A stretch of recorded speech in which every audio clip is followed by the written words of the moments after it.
앞서 말씀드린 것처럼 오늘은 맥추감사주일로 지킵니다. 우리가 구약성경에 보면 맥추절이라는 표현이 나와요. 이제 그 이름을 우리가 따서 맥추감사주일을 보내게 되는데요. 맥추절은 유월절 또 초막절과 함께 묶여서 하나님께서 이스라엘 백성에게 명령한 아주 중요한 3대 절기라고 해서 다른 여러 절기들도 이스라엘 민족의 역사 속에 있었지만 이 세 가지 절기는 아주 일찍부터 그들이 지켜왔던 것입니다. 유월절, 초막절, 맥추절 이 3대 절기인데 특별히 이 맥추절에 대해서는 좀 다른 명칭이 있어요. 우리가 칠칠절이라는 표현도 성경에 나오고요. 또 우리가 더 익히 잘 알기로는 오순절이라는 그 절기가 사실 이 맥추절에 해당합니다. 왜냐하면 이 맥추절이 지정된 그 날짜가 유월절 이후 50일이 되는 해. 그래서 칠칠절이라고 그러면 우리가 성령 강림주일의 오순절 얘기할 때도 지난달 초에 이 이야기를 드렸던 것 같은데 77의 9단위죠. 77의 49. 그러니까 49일이 지난 날이니까 50일째가 되는 겁니다. 그래서 이 맥추절을 칠칠절이라고도 날짜를 재서 부르기도 했고 그러다 보니까 열이 5번 있다 해서 오순절이라고도 불렀던 것이 이 맥추절이 됩니다. 특히 신약에 와서는 이 맥추절 칠칠절이라는 표현보다는 오순절이라는 표현으로 유월절 이후 50일이 되는 날을 유대인들이 지켰습니다. 그러니 이제 사도행전에 성령 강림이 있었던 그 마가의 다락방의 사건이 있던 때가 이 마침 오순절 절기였던 거예요. 그래서 그런지 예루살렘에 유대인들도 많이 모여 있었고 또 그들이 모여서 숨어서 그렇게 기도하고 의논하는 중에 성령이 내리게 되는 거죠. 그래서 오순절 성령 강림, 그래서 그 날을 기념해서 우리가 6월 8일 이번 2025년은 그 6월달 6월 8일 주일에 우리가 성령 강림 주일로 지켰습니다. 자, 그럼 여러분 조금 이상하죠. 그 오순절이 맥추절인데 성령 강림 주일은 6월 8일이었는데 왜 오늘이 맥추 감사 주일입니까? 조금 이상하잖아요. 제가 너무 따지고 들은 건지는 모르겠는데 성령 강림이 오순절이 있었으면 그게 맥추절이면 한 날에 지켜야 되는 건데 우리가 이렇게 된 데에는 또 한국교회 역사의 의미가 또 있다고 합니다. 우리나라의 이제 선교사들이 복음을 전해주고 이런 여러 가지 절기들을 뭐 성탄절이다, 부활절이다 이런 거를 배워서 지키게 되었을 때 맥추라는 건 말 그대로 보리 수확이잖아요. 근데 우리나라의 보리 수확 시기가 6월 달이라고 합니다. 제가 제 기억에도 그 봄에 춘궁기라고 그래서 이 보리를 수확하기 전까지 우리가 보리고개라고도 불렀었는데 보통 6월에 보리를 수확하고 나서 그것을 감사하기 때문에 우리나라 이 농사를 짓던 시대에는 맥추 감사절 그래서 7월 첫 주일을 지키게 되었다는 거예요. 이런 역사가 이 안에 담겨 있습니다. 그러다 보니까 절기, 유대인들의 날짜대로 따지는 오순절, 칠칠절, 맥추절하고는 날짜에 좀 차이가 생기게 된 겁니다. 근데 또 현대에 와서는 뭐 오늘날뿐만 아니라 얼마 전도 아니죠. 한 20년 전만 해도 뭐 그렇게 뭐 보리 수확이 교회와 관련이 별로 없었어요. 이제는 뭐 농사와 관련된 뭐 지방에는 그런 교회들이 있지만 대부분의 교회의 교인들이 특히 수도권에서는 농사 짓는 분들이 많지 않기 때문에 꼭 보리 수확 시기와 관련해서 우리가 맥추 감사절을 생각할 필요는 없는 것 같아요. 그러나 또 마침 그때 정한 날짜가 7월 첫 주다 보니까 앞에 전반기 6월까지 있었던 하나님의 은혜, 하나님의 인도하심을 한 중간 결산으로 감사하는 시간으로 오늘날은 교회들이 맥추 감사주의를 지키고 있습니다. 조금 어떻게 보면 기독교인의 상식 차원에서 제가 이런 말씀을 좀 드렸습니다. 어찌됐건 감사절이기 때문에 제가 이 감사와 관련된 말씀을 좀 나누면 좋겠다. 그래서 이 설교를 준비하면서 여러 본문을 놓고 좀 고민을 했어요. 이 본문도 좋은 것 같고 이 본문도 좋은 것 같고 그래서 고민을 하다가 그래서 오늘 이 본문을 선택하게 됐습니다. 오늘 저희가 읽은 이 두 절의 말씀이 속해 있는 역대상 16장은요.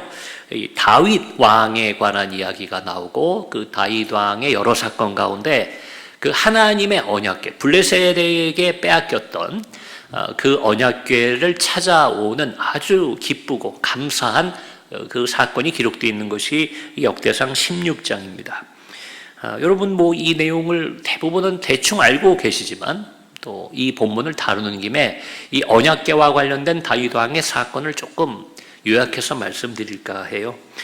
블레셋에게 이것을 빼앗길 때는 다윗이 이제 어린 시절, 젊은 시절 있었던 일입니다. 근데 그가 이제 왕이 되고 나니까 하나님 앞에 좋은 것들을 많이 드리고 싶었던 것 같아요. 근데 그 가운데 하나가 그 블레셋 땅에 가 있는, 빼앗겼다고는 하지만 그 블레셋 사람들도 이 언약궤를 어떻게 건들지는 못했어요.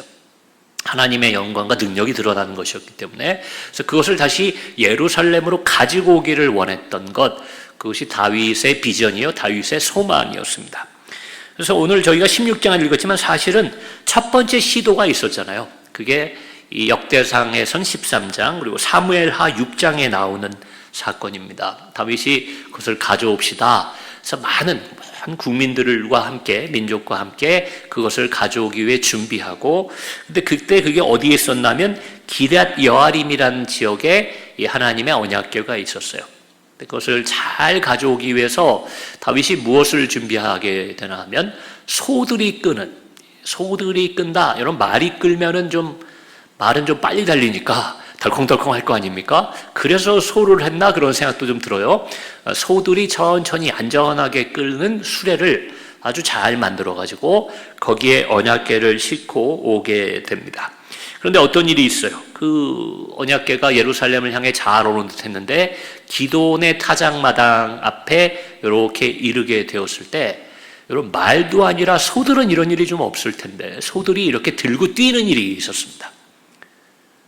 영화 같은 거 보면 말은 이렇게 가다가 히힝 하면서 이렇게 앞을 들고 이렇게 서는 경우가 있지만 소는 저는 그런 걸 본 적이 없는데 소들이 뛰었다라고 성경이 기록돼요.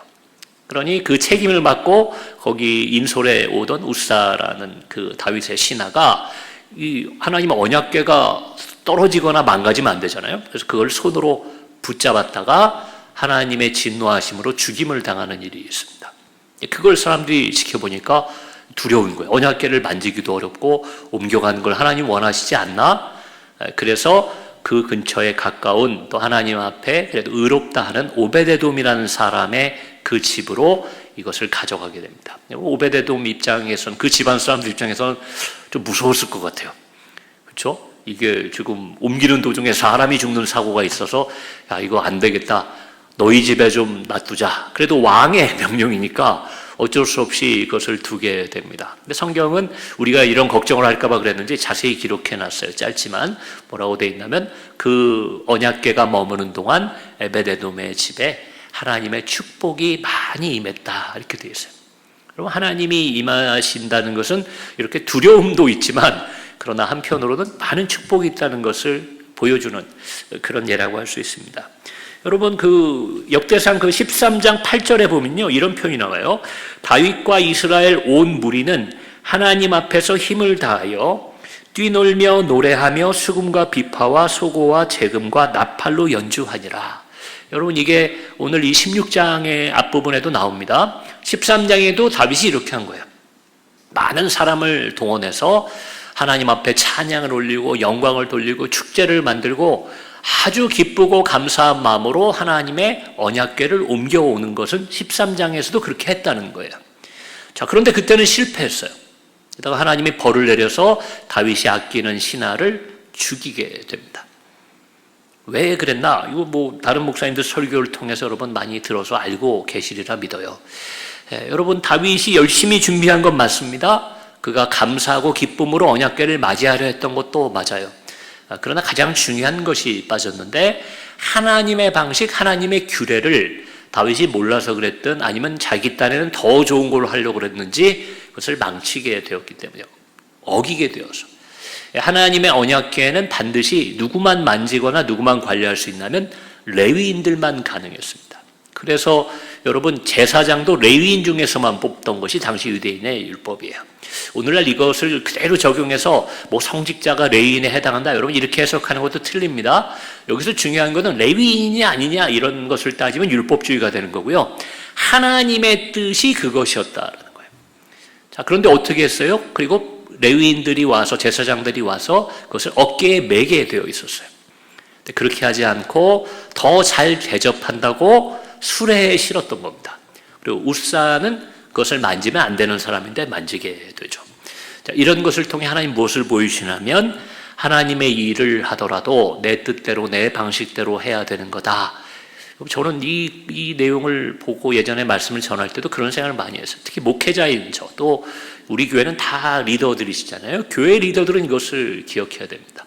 이게 내 생각에 하나님이 보실 때 좋은 일이고 하나님을 위한 일이고 교회를 위한 일이라고 생각할 때 우리가 이것을 잊게 돼요.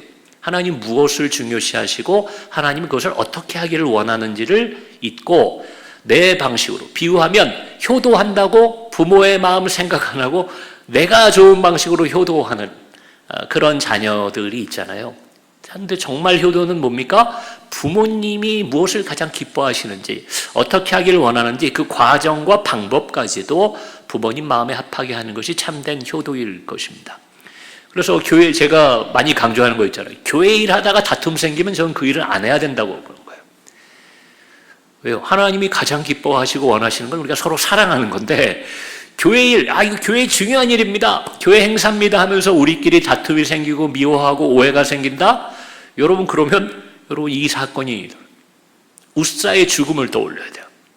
하나님 일을 한다고 하다가 재앙이 되어버리는, 여러분 그런 일을 우리가 조심해야 된다는 것입니다. 자, 이런 실패를 맛본 다음에 이제 두 번째 시도를 하는 거예요. 그게 오늘 저희가 16장 읽었지만 15장부터 그 일이 나옵니다.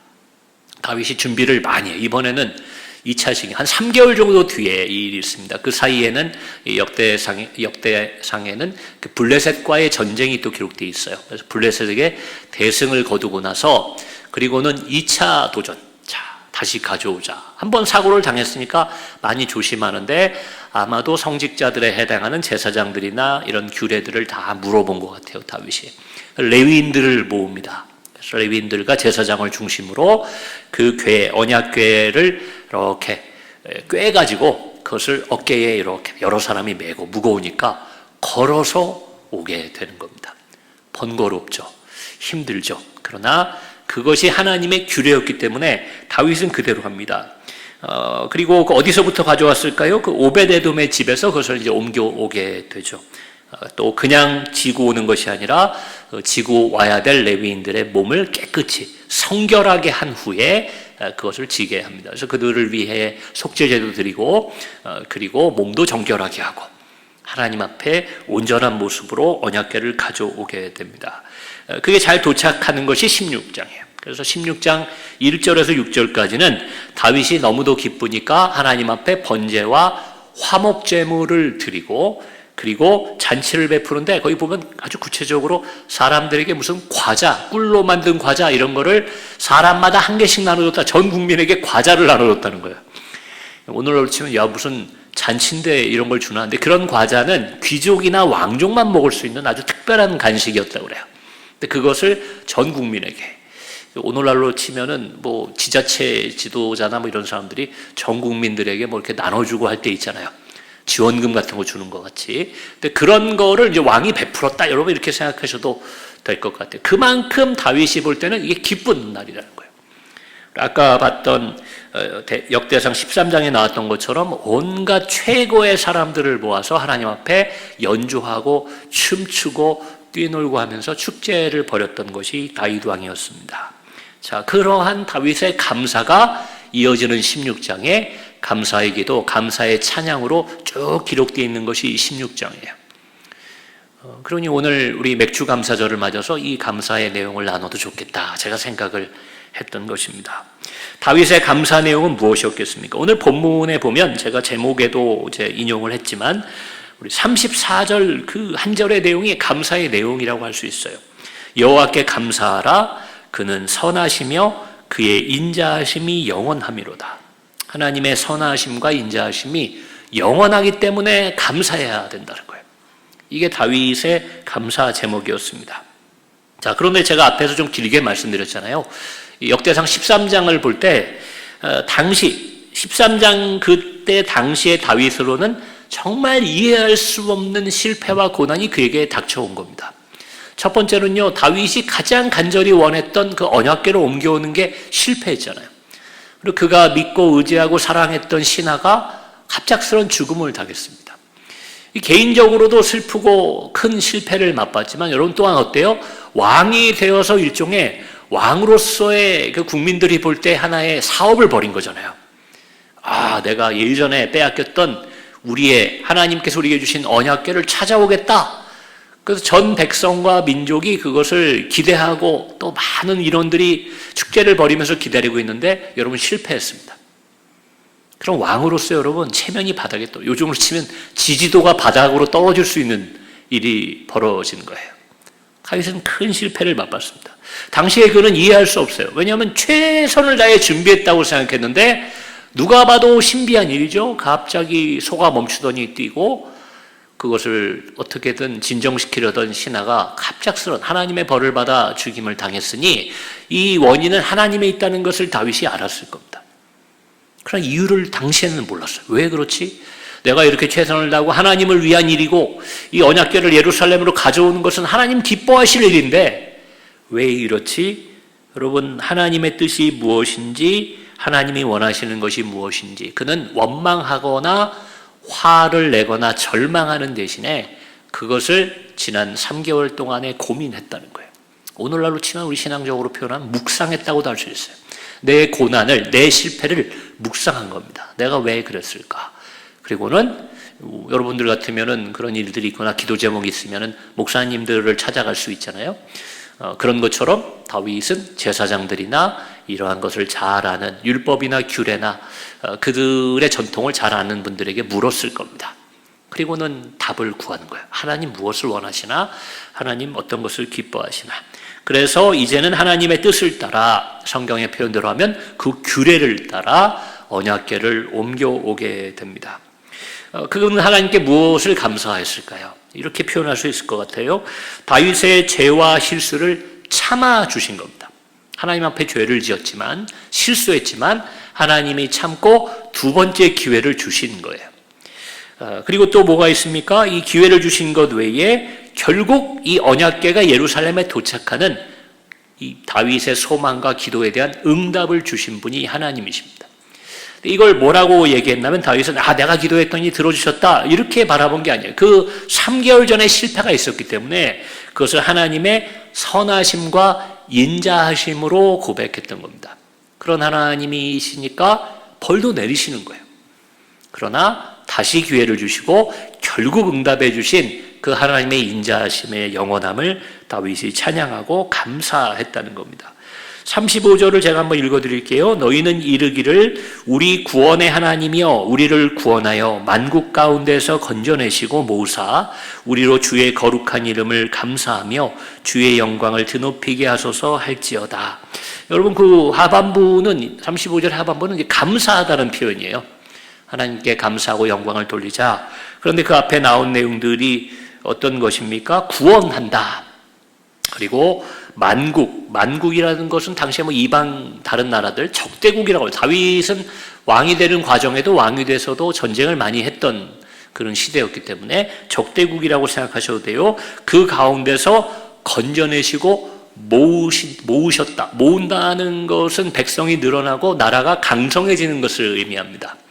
그래서 이스라엘 민족의 감사함도 표현되어 있지만 어떻게 보면 다윗이 젊은 날부터 고생하고 사울왕을 피해 다니고 그 원수들 가운데서 생명을 건지면서 왕이 되는 과정까지가 담겨있는 표현하자면 그의 자전적인 신앙 고백이기도 하다. 저는 그런 생각이 이 35절 읽으면서 들더라고요. 그가 죽을 위기에서 하나님 많이 구해주셨죠. 여러 나라를 피난 다니면서 거기서 그를 건져주셨어요. 그리고 혼자 도망 다니던 다윗이 어느 순간 그를 따르는 사람들을 통해 사울왕과 대적할 수 있을 만큼 많은 사람들이 그를 따랐던 것을 우리는 성경을 통해 보고 알고 있습니다. 그 개인의 그리고 이스라엘 민족의 신앙 고백과 감사의 제목은 결국 이런 것이었어요. 우리도 그런 거죠. 인생의 어려움 속에 절망 속에 하나님이 우리를 건져주시고 구해주시고 또 영원한 생명으로 구원해주시고 승리하게 해주시고 또 가정이든 교회든 좋은 사람들이 우리 주변에 있게 해주신 그 모든 복들을 감사해야 될 줄로 믿습니다. 자, 이제 말씀을 정리하면서 이 다윗의 감사가 그런 의미였다는 것을 16장에 나온 내용이 그런 의미였다는 것을 우리가 기억할 때 우리의 감사에 대한 얘기를 안 할 수가 없죠.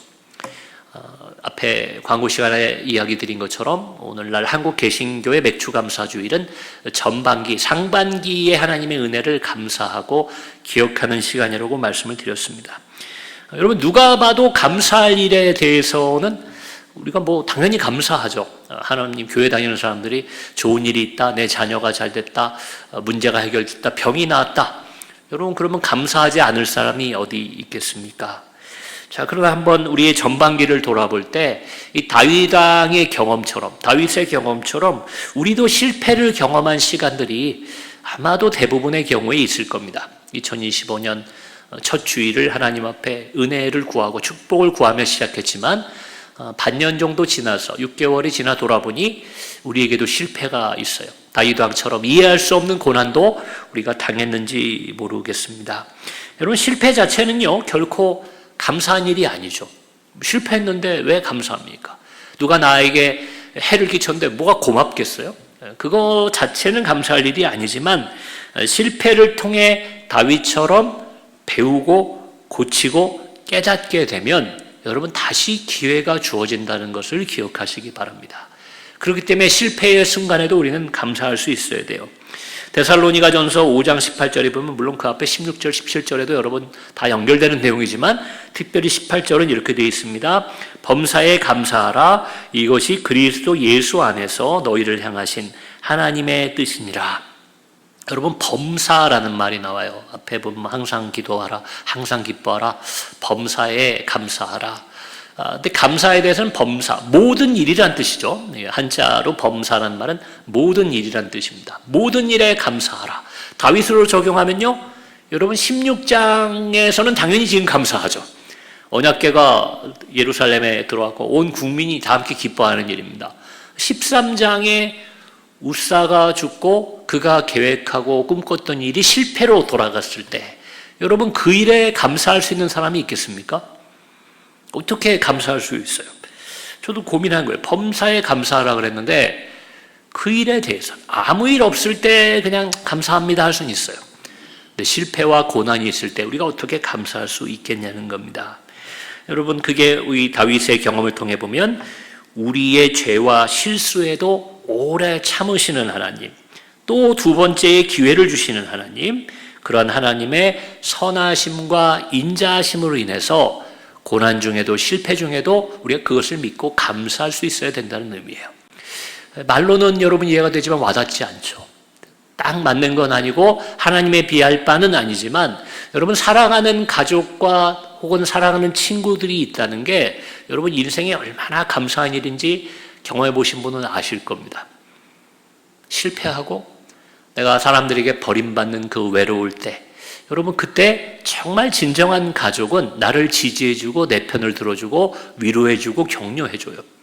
또 힘들 때 생각나는 친구예요. 내가 잘 나갈 때 생각나는 친구들이 많이 있지만 내가 힘들 때 딱 떠오르는 친구가 한 명 있다면 여러분 그 인생은 잘 살아온 거라고 세상에서도 그런 격언이 있더라고요. 그러면 어떻습니까? 내가 실패했지만 위로받아요. 힘을 얻어요. 또 기댈 곳이 있어요. 적어도 그것이 감사한 것이 인간사에서도 경험된다는 겁니다. 그래도 가족이 있어서 다행이다. 네가 있어서 감사하다. 여러분, 우리도 그런 표현을 쓰잖아요. 근데 하나님, 우리의 친구가 되시고 아버지가 되시는 하나님은 어떤 분인가 하면 그냥 위로하고 심적인 의지만 되는 것이 아니라 결국은 여러분 우리에게 우리가 원하는 바, 우리가 또 극복하고자 하는 문제, 거기에 대한 해답과 응답이 되어주실 수 있는 능력이 있으신 분, 그리고 친구는 배반할지 모르고 가족도 언젠간 떠나갈지 모르지만 신실한 분이 우리의 하나님이시라는 것을 여러분 믿으시기 바랍니다. 그러니 다윗이 시편에도 이런 표현을 많이 썼지만 그러니 다른 제목을 다 밀어두고 선한 분 우리 하나님, 나에 대해서만큼은 인자하신 하나님, 남들이 다 나를 욕하고 나를 비판해도 나에 대해서는 참으시고 인자하신 우리 하나님, 그래서 나는 여호와로 인하여 기뻐하고 감사한다. 그것은 영원한 인자하심이다. 영원한 선하십니다. 여러분, 이때 인자라는 것은 대상이 있잖아요. 선하다는 것도 마찬가지입니다. 우리가 모든 사람에게 착한 분, 그것도 좋겠지만 결국은 다윗의 신앙 고백은 나에게는 선하신 분, 때로는 회초리를 드시고 때로는 경고하지만 두 번째의 기회를 주시는 분, 그 하나님께 감사했던 것이 여러분 다윗의 감사 제목이었다는 것을 기억하시기 바랍니다. 우리 맥주 감사주의를 맞아서 지난 전반기에 감사할 제목들이 있는 것은 여러분 감사하세요. 그러나 그런 일이 없었습니다, 목사님. 저는 참 고난과 어려움이 있었습니다. 그러나 그 가운데에서도 오래 참고 또 함께하고 나에게 결국은 복을 주시겠다고 말씀하신 하나님이 우리의 전반기 내내 여러분 개인과 여러분의 가정과 우리 교회에 함께 하셨던 것을 우리가 기억하고 감사함으로, 또 다윗처럼 우리의 삶을 또 돌아봄으로써 그 실패의 원인이, 또 하나님 앞에 은혜 받지 못했던 원인이 나에게 있지는 않았나, 여러분 우리의 삶을 또 돌아보는 귀한 날이 되기를 원합니다. 그렇게 하심으로 우리 남은 하반기 또 후반기에는 더 큰 은혜와 더 큰 축복과 더 큰 능력 가운데 우리가 승리하는 2025년이 되기를 주의 이름으로 축원합니다. 이 시간 함께 기도하겠습니다. 주신 말씀 생각하며 기도하실 때 하나님 지난 반년 6월까지 6개월 우리와 함께하여 주셔서 감사합니다. 감사의 제목으로 기도하시고 또 우리 다윗 왕의 경우처럼 우리의 삶을 돌아보아 하반기에 더 하나님의 뜻에 맞는 신앙생활, 또 하나님 기뻐하시는 영적인 생활하는 우리가 되게 해달라고 우리의 다짐을 담아 주의 이름 한번 부르고 함께 기도하겠습니다.